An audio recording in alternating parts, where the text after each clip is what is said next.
The G7 summit in Canada began in crisis and ended in conflict.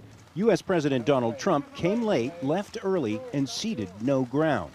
The United States has been taken advantage of for decades and decades, and we can't do that anymore. I congratulate the leaders of other countries for so crazily being able to make these trade deals that were so good for their country and so bad for the United States. Neither did the 6 other world leaders at the G7 summit. They were united in opposing Trump's tariffs on steel and aluminum, a move they say is likely to spark a trade war. After Trump left early, the host of the summit, Canadian Prime Minister Justin Trudeau, fired back.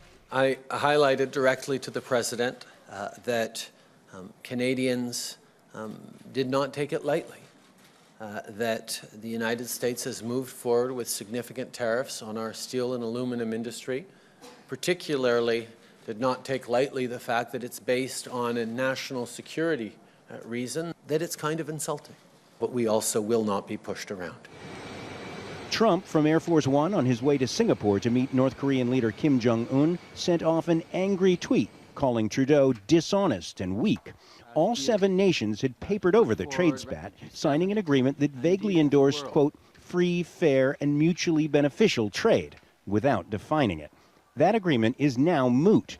In another tweet from Air Force One, Trump revoked his signature, saying, quote, based on Justin's false statements at his news conference and the fact that Canada is charging massive tariffs to our U.S. farmers, workers, and companies, I have instructed our reps not to endorse the communique. Trudeau's office tweeted back, quote, the Prime Minister said nothing he hasn't said before, both in public and in private conversations with the President. This picture captures the global tension, and that was before the Twitter war. This year's G7 is already going down as the G6 plus 1, with 6 members on one side and President Trump on the other.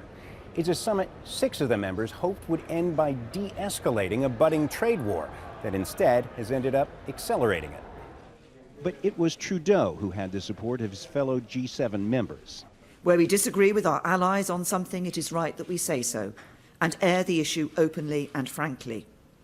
We have done just that at this summit, registering our deep disappointment at the unjustified decision by the US to apply tariffs to EU steel and aluminium imports.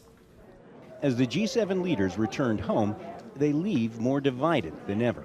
Hendren, Al Jazeera, Quebec City, Canada.